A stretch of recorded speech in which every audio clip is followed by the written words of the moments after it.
सिर्फ एक गलती की थी मैंने। अगर तुम्हें भी ये खेत मिले तो मिट्टी को मत छेड़ना, वरना तुम्हारे साथ भी वही होगा जो मेरे साथ हुआ है।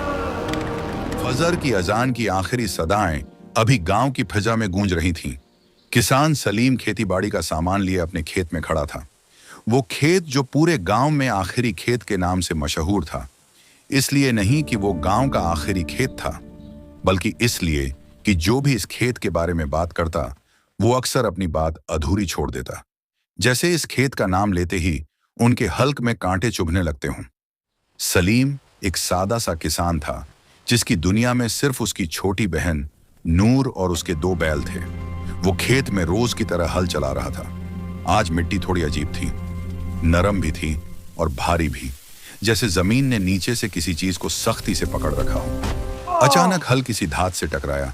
सलीम ने झुककर मिट्टी हटाई तो अंदर से चांदी जैसा चमकता एक अजीब सा पत्थर निकला। उसने पत्थर को हथेली पर रखा तो वो बर्फ की तरह ठंडा था, नाए मगर उसकी चमक सलीम की आंखों को चंदिया रही थी। ये पत्थर यहाँ कैसे? उसने खुद से सवाल किया और उसे अपनी मैली जेब में डाल लिया। सलीम ने पत्थर जेब में डाला, मगर उसे लगा कि उसकी मैली जेब का बोझ मनों में है। उसने सोचा, यह सिर्फ एक पत्थर है, इतना भारी क्यों? उस दिन गांव के रास्ते में उसे हर चीज रुकी हुई और पुरानी महसूस हुई, जैसे पूरा गांव किसी पुरानी तस्वीर में कैद हो गया हो। शाम ढल रही थी जब सलीम घर लौटा। नूर बावर्ची खाने में रोटी पका रही थी। मिट्टी के चूल्हे से उठता धुआं कमरे में फैला हुआ था। सलीम ने वो चमकता पत्थर निकालकर मेज पर रखा। नूर ने जैसे ही इस पत्थर को देखा, उसके हाथ से रोटी का पेड़ा छूट गया। उसका चेहरा बिल्कुल सफेद पड़ गया और वो एकदम चुप हो गई। मैंने पहले भी देखा है। नूर ने लरजती हुई आवाज में कहा। सलीम हैरान हुआ। तुमने? कहां? नूर ने अपनी गहरी आंखें सलीम की आंखों में डाले और बोली, कल रात ख्वाब में किसी ने मुझसे कहा था, आखिरी खेत को मत छेड़ना, वरना वो लौट आएगा जो कभी गया ही नहीं था। सलीम जोर से हंस पड़ा। पागल हो तुम, ख्वाब सिर्फ ख्याल होते हैं नूर। मगर नूर का चेहरा बिल्कुल संजीदा था। उसकी खामोशी सलीम के कहके को निगल रही थी। अगली सुबह जब सलीम वापस खेत गया तो एक अजीब मंजर उसके इंतजार में था। जहां कल उसने मिट्टी खोदी थी, वहां जमीन बिल्कुल सीधी और हमवार थी, जैसे रात को किसी ने उसे दोबारा भर दिया हो। उसने दोबारा हल चलाया तो इस दफा मिट्टी से एक और चमकता पत्थर निकला। सलीम अब घबरा गया था। ये कोई मामला लगता है, उसने बड़बड़ाया। जैसे ही उसने दूसरा पत्थर जमीन से उठाया, सलीम को अपने कान के पास एक सरगोशी सुनाई दी। वापस दबा दो। उसने चौंक कर पीछे देखा, मगर वहां सिर्फ खामोश खेत और उड़ती हुई धूल थी। उसने सोचा शायद थकावट का असर है, मगर जब वो घर गया तो उसने देखा कि नूर वही पुराना गाना गा रही थी जो उनकी दादी गाती थी, मगर नूर को याद ही नहीं था कि उसने ये गाना कहां से सीखा।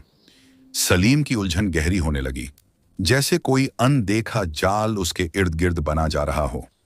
अगली सुबह सलीम जब खेत पहुंचा तो उसके दिल की धड़कन तेज थी। वो दरअसल खौफजदा था, मगर उसके अंदर एक अजीब सा तजस्सुस भी जाग रहा था। उसने हल चलाना शुरू किया। हर लम्हे उसकी नजरें मिट्टी के अलट पलट होने पर जमी थीं। उसे लग रहा था कि अभी हल किसी सख्त चीज से टकराएगा, अभी मिट्टी से वही चांदी जैसी चमक उभरेगी और वक्त दोबारा थरथरा उठेगा। दोपहर ढल गई, सूरज सर पर आकर गुजर गया, मगर मिट्टी खामोश रही। सलीम ने एक गहरा ठंडा सांस लिया और हल रोककर माथे से पसीना पोंछा। उसके चेहरे पर एक सुकून भरी मुस्कुराहट आ गई। शायद मैं यूं ही परेशान हो रहा था, उसने खुद से कहा। मिट्टी ने शायद अपना खजाना उगलना बंद कर दिया है। बला टल गई। उस दिन उसे खेत की मिट्टी बोझल नहीं लग रही थी, बल्कि वही पुरानी नरम मिट्टी महसूस हो रही थी जिस पर वो बचपन से हल चलाता आया था। वो शाम को घर लौटा तो उसके कदमों में एक अजीब सी लचक थी, जैसे उसके सर से कोई बहुत बड़ा बोझ उतर गया हो। उसने नूर को भी हंसी मजाक में बहलाया, ये सोचकर कि कल का सूरज एक आम और सुकून भरी सुबह लेकर आएगा। मगर वो गलती पर था। अगली सुबह जो हुआ, मैं वो उसके वहम ओ गुमान में भी नहीं था। सूरज अभी पूरी तरह नमूदार भी नहीं हुआ था कि सलीम खेत की जानिब चल पड़ा। उसके कदमों में वही कल वाला सुकून था, जैसे उसने अपनी तकदीर से जंग जीत ली हो। मगर जैसे ही उसने खेत की सरहद पर कदम रखा, उसके जिस्म में एक ठंडी लहर दौड़ गई। दूर से ही उसे खेत के बीचों बीच एक अजीब सी चांदी जैसी चमक नजर आई। उसने सोचा शायद शबनम की बूंदें सूरज की पहली किरण से चमक रही हैं, मगर जैसे जैसे वो करीब गया उसकी सांस फंसने लगी। हल चलाने की जरूरत ही नहीं पड़ी थी। मिट्टी खुद ब खुद फट चुकी थी, जैसे जमीन ने रात भर किसी गहरी तकलीफ में करवटें बदली हों। और इस दरार के बीचों बीच तीसरा पत्थर आधा बाहर निकला हुआ था, जैसे कोई पुराना राज खुद को जाहिर करने के लिए बेचैन हो। सलीम वहां सन खड़ा रह गया। कल का सुकून एक पल में काफूर हो गया और उसे महसूस हुआ कि खेत उस पर हंस रहा है। उसने अभी पत्थर को हाथ भी नहीं लगाया था कि अचानक सूरज ढल गया। अभी तो दोपहर की धूप तेज थी, मगर एक पल में सुरख शाम का साया खेत पर फैल गया। तीसरा पत्थर हाथ में आते ही सलीम की हवास बाख्तगी का यह हाल था कि उसे अपने ही वजूद पर शक होने लगा। उसका दिमाग किसी पुरानी फिल्म की तरह अटक गया था। वो खेत के बीचों बीच खड़ा कभी अपने कपकपाते हाथों को देखता और कभी इस पत्थर की अनदेखी चमक को, जो उसकी आंखों में चुभन पैदा कर रही थी। उसे महसूस हो रहा था जैसे खेत की मिट्टी धीरे धीरे दलदल बनकर उसके कदमों को निगल रही है। यह सब मेरे साथ ही क्यों? उसने चीखना चाहा, नहीं, मगर गले से आवाज की जगह सिर्फ एक सूखी सांस निकली। उसका सर चकराने लगा और हर तरफ फैलती हुई सुरख शाम उसे मौत की चादर लगने लगी। वो भागना चाहता था, मगर उसके पैर जमीन से चिपट गए थे, जैसे खेत ने उसे अपना हिस्सा बना लिया हो। इस पल सलीम को पहली बार एहसास हुआ कि वो किसी ऐसी ताकत से लड़ रहा है जो उसकी अक्ल ओ फहम से बहुत परे है, और अब हर गुजरता लम्हा उसे किसी गहरे अंधेरे की तरफ धकेल रहा है। उस रात नूर ने फिर वही सपना देखा। इस बार आवाज और साफ और करीब थी। पत्थर जमा मत होने देना, वरना कैद का दरवाजा खुल जाएगा। क्यों? वरना कोई लौट आएगा। आवाज ने जवाब दिया। सुबह उसने सलीम को सब बताया और सलीम की परेशानी में मजीद इजाफा हो गया। चौथे पत्थर का मिलना सलीम के लिए किसी कयामत से कम नहीं था। अब उसकी हालत यह थी कि वह खेत में कदम रखते हुए भी थरथरा रहा था। तीसरे पत्थर के बाद उसकी नींदें हराम हो चुकी थीं और हर आहट पर उसे लगता कि जमीन फट जाएगी। चौथे दिन की दोपहर ढल रही थी जब सलीम ने बेदिली से हल चलाया। वह अब मिट्टी नहीं अलट रहा था, बल्कि अपनी किस्मत खोद रहा था। अचानक हल एक ऐसी जगह फंसा कि बैल ने दर्द से नारे मारे। सलीम ने झुक कर देखा तो मिट्टी के नीचे से चौथा पत्थर नमूदार हुआ, मगर इस बार वह अकेला नहीं था। पत्थर के साथ एक पुरानी, सदियों पुरानी हड्डी भी मिट्टी से बाहर निकल आई थी। सलीम की चीख निकलते निकलते रह गई। उसका जी चाहा कि वह सब कुछ यहीं छोड़कर भाग जाए, मगर उसके कदम वहीं जम गए। तभी उसे अपने पीछे किसी की सांस लेने की आवाज आई। वह सरगोशी नहीं थी, बल्कि एक भारी और सूखी सांस थी, जैसे कोई सदियों से थका हुआ हो। सलीम ने घबराकर पलटकर देखा। वहां बाबा करीम खड़े थे। उनका चेहरा झुर्रियों का एक ऐसा उलझा हुआ जाल था कि लगता था हर झुर्री में एक सदी का किस्सा छुपा है। उनकी आंखें सफेद और पत्थरीली थीं, मगर उनमें एक अजीब सी हमदर्दी और दुख था। सलीम ने उन्हें पहले भी गांव में देखा था, मगर आज वह बिल्कुल अलग लग रहे थे, जैसे वह इस खेत की मिट्टी का ही कोई पुराना हिस्सा हो जो अचानक जिंदा हो गया। मैंने तुम्हें रोका था सलीम। बाबा करीम की आवाज किसी सूखे दरख्त की सरसराहट जैसी थी। सलीम ने कांपते हुए हाथों से पत्थर की तरफ इशारा किया। बाबा, फिर क्या? निकल रहे हैं। बाबा करीम करीब आए। उनके कदमों की आवाज मिट्टी पर नहीं हो रही थी, जैसे उनका वजूद हवा में मुअल्लक हो। उन्होंने सलीम की आंखों में देखा और धीरे से कहा, बेटा, जब इंसान अपनी किस्मत से भागता है, ना तो किस्मत उसे वहीं खड़ा कर देती है जहां से उसने शुरू किया था। ये पत्थर तुम्हारे नहीं हैं, ये उस कैद की चाबियां हैं जिसमें तुमने खुद को सदियों पहले बंद किया था। बाबा करीम ने खेत की धूल में से वही पुरानी हड्डी उठाई और उसे देखते हुए मुस्कुराए। एक ऐसी मुस्कुराहट जो रोने से ज्यादा दर्दनाक थी। तुम्हें अभी कुछ याद नहीं आएगा, मगर याद रखना, हर पत्थर जो तुम निकाल रहे हो वह तुम्हारे अपने ही जिस्म का एक हिस्सा है जो तुमने यहां दफन किया था। सलीम का सर फटने लगा। उसे बाबा करीम पर गुस्सा भी आया और डर भी। उसे लगा कि शायद यह बूढ़ा ही इस सब का जिम्मेदार है। उसने पत्थर उठाया और बाबा की बातों को नजरअंदाज करके घर की तरफ दौड़ लगा दी, मगर उसे पीछे से बाबा करीम के कह कहे सुनाई दिए जो हवा में गूंज रहे थे। भाग सलीम, जितना भागना है भाग, मगर लौट कर तो इसी मिट्टी में आएगा। पांचवां और छठा पत्थर जब एक साथ नमूदार हुए, न्यास तो सलीम की अक्ल ने जवाब दे दिया। उस दिन खेत की मिट्टी अजीब सुरख हो रही थी, जैसे जमीन के नीचे से खून उबलकर सतह पर आ रहा हो। सलीम ने हल चलाया तो मिट्टी अलटने के बजाय फटने लगी।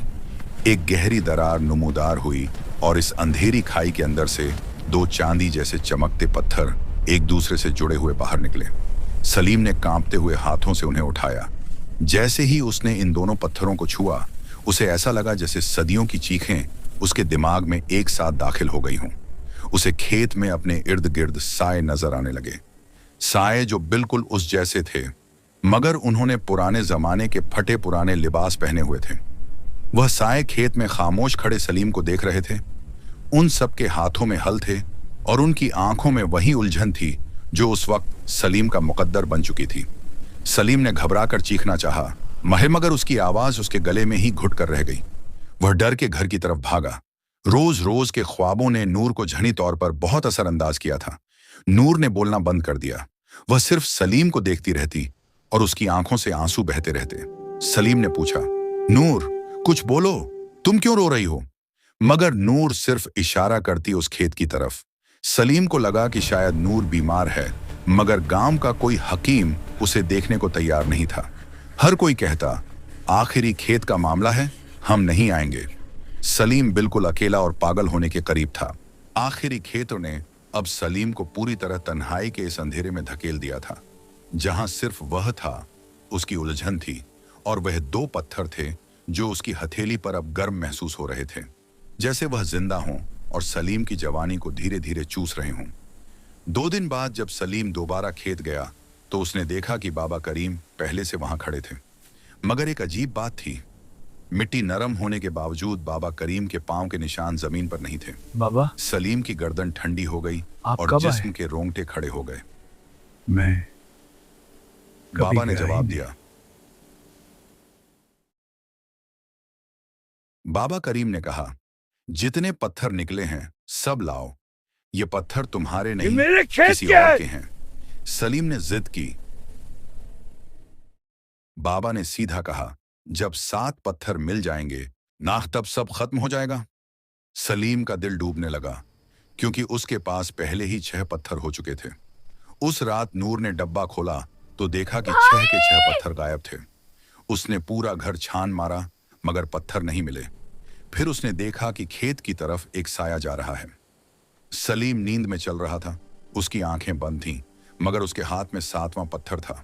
नूर चिल्लाई, भाई! सलीम रुक गया, मगर उसने पलटकर नहीं देखा, सिर्फ इतना कहा, अब देर हो चुकी है नूर, दरवाजा खुल गया है। सुबह जब सलीम की आंख खुली, उसे कुछ याद नहीं था, मगर जब वह खेत गया तो मिट्टी के बीचों बीच 7 पत्थर एक गोल दायरा बनाए रखे थे। बीच में एक छोटा सा पुराना संदूक था। सलीम ने जैसे ही संदूक खोला, अंदर एक पुरानी तस्वीर निकली। तस्वीर देखकर सलीम के पैरों तले से जमीन निकल गई। तस्वीर में 3 लोग थे, सलीम, महानूर और बाबा करीम, मगर तस्वीर पर 70 साल पुरानी तारीख लिखी थी। नीचे लिखा था, जो भी 7 पत्थर जमा करेगा वह वक्त को वापस खोल देगा। सलीम का दिमाग घूम गया। तभी पीछे से बाबा करीम की आवाज आई, अब तुम्हें सब याद आएगा। सलीम ने पलटकर देखा तो बाबा करीम मुस्कुरा रहे थे, मगर उनकी आंखों में आंसू थे। तुम मुझे नहीं पहचान रहे, मगर मैं तुम्हें पहचान गया हूं। सलीम ने कांपते हुए पूछा, कैसे? बाबा करीम बोले, क्योंकि 70 साल पहले तुम ही बाबा करीम थे। सलीम की आंखों के सामने सदियों का मंजर फ्लैश होने लगा। उसे याद आया कि वह एक बूढ़ा आदमी था जिसने अपनी बहन नूर की मौत को रोकने के लिए यह पत्थर जमीन में दबाए थे ताकि वक्त रुक जाए, मगर वक्त टूट गया और वह तीनों एक न खत्म होने वाले चक्कर में फंस गए।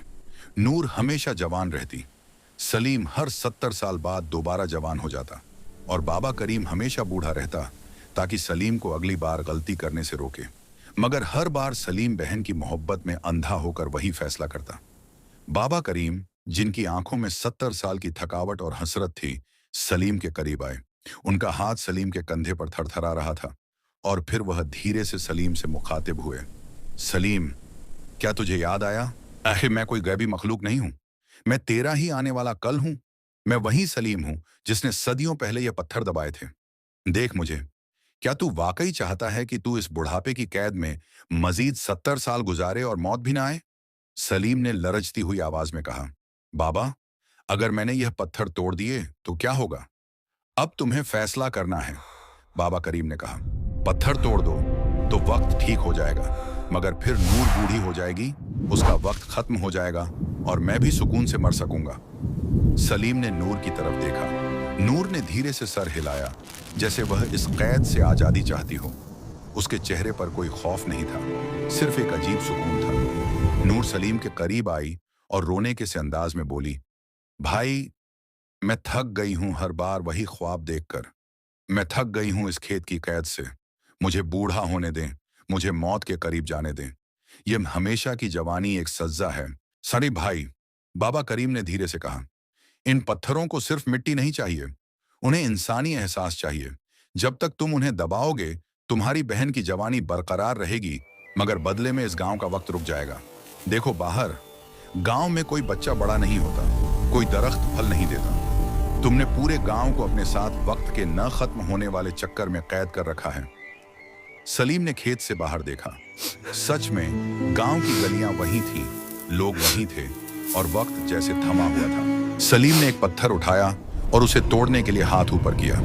सबने सोचा कि आज ये सदियों पुरानी कैद खत्म हो जाएगी, मगर सलीम ने नूर की मासूम मुस्कुराहट देखी और उसका दिल डूब गया। हवा अचानक तेज हो गई, खेत की मिट्टी उड़ने लगी और उन 7 पत्थरों से नीली रोशनी निकलने लगी। वह तस्वीर जो 70 साल पुरानी थी, सलीम के हाथ में जलती हुई महसूस होने लगी। नूर ने सलीम के कान में सरगोशी की, भाई, फैसला कीजिए, या तो हमें मौत दे दें या फिर मुझे हमेशा इसी कैद में रहने दें। सलीम का दिल फटने वाला था। एक तरफ बहन की मोहब्बत थी और दूसरी तरफ एक कभी ना खत्म होने वाला अजाब। सलीम ने पत्थर उठाए। उसने एक पत्थर को दूसरे पत्थर पर दे मारा, मगर वह नहीं टूटा। उसे समझ आ गई कि यह पत्थर उसकी अपनी ख्वाहिशों से जुड़े हैं। जब तक उसके दिल में नूर को खोने का डर है, यह पत्थर नहीं टूटेंगे। उसने बाबा करीम की आंखों में देखा। उन आंखों में 70 साल की थकावट थी। फिर उसने नूर को देखा, और जिसकी मासूमियत उसे कमजोर कर रही थी। सलीम ने सोचा, अगर मैं पत्थर तोड़ दूं तो नूर मुझसे पहले चली जाएगी, अगर मैं दबा दूं तो हम सब इस कभी ना खत्म होने वाले चक्कर में कैद रहेंगे। सलीम ने जब 7वां पत्थर उठाया तो उसने देखा कि उसके हाथ पर भी वही निशान उभर रहा है जो बाबा करीम के हाथ पर था। यह निशान इस बात की निशानी थी कि सलीम अब बाबा करीम बनने के मरहले में दाखिल हो चुका है। सलीम ने नूर की तरफ देखा। उसने नूर की मासूम आंखों में वह थकावट देखी जो उसने पहले कभी नहीं देखी थी। उसने फैसला किया कि वह पत्थर तोड़ देगा। उसने पत्थर को जोर से जमीन पर दे मारा, मगर पत्थर नहीं टूटा। बाबा करीम रो पड़े, नहीं टूटेगा सलीम, यह तब तक नहीं टूटेगा जब तक तेरे दिल में खौफ है, जब तक तू बहन को खोने से डरता रहेगा, यह वक्त का जादू चलता रहेगा। सलीम की आंखों से आंसू गिरने लगे। उसने महसूस किया कि वह कितना खुदगर्ज है। बहन की मोहब्बत में उसने उसे वक्त में कैद कर रखा था। सलीम ने पत्थर उठाए, उन्हें चूमा और रोने लगा। उसने नूर को गले लगाया और बोला, अगली बार नूर, अगली बार मैं जरूर बहादुर बनूंगा, इस बार मुझे माफ कर दो। उसने मिट्टी खोदी और 7वां पत्थर वहां दबा दिया जहां से निकाला था। बाबा करीम ने एक गहरी आह भरी, तुम फिर वही फैसला कर रहे हो सलीम। सलीम ने रोते हुए कहा, शायद कुछ चीजें ठीक नहीं होनी चाहिए, मैं उसे खोने के लिए तैयार नहीं हूं। जैसे ही मिट्टी बराबर हुई, एक तेज रोशनी चमकी। सलीम को सदियों की यादें दोबारा भूलने लगी। नूर के चेहरे की फिक्र गायब हो गई और वह दोबारा वही मुस्कुराती हुई छोटी बहन बन गई। बाबा करीम खेत से गायब हो गए और उनकी जगह वहां एक पुराना साया रह गया। उस रात गांव में अजीब तेज हवा चली। अगली सुबह आखिरी खेत बिल्कुल साफ था। सलीम हल चला रहा था। मिट्टी नरम थी मगर बोझल, और मिट्टी से एक चमकता पत्थर निकला। उसने पत्थर उठाया और हैरान होकर पूछा, यह पत्थर यहां कैसे? पीछे से नूर की आवाज आई, भाई रोटी खा लें। और खेत के कोने में एक नया बूढ़ा शख्स धूप में बैठा उन्हें देख रहा था। लोग उसे बाबा करीम कहने लगे थे। वक्त फिर से रीसेट हो चुका था और एक भाई की मोहब्बत ने पूरी कायनात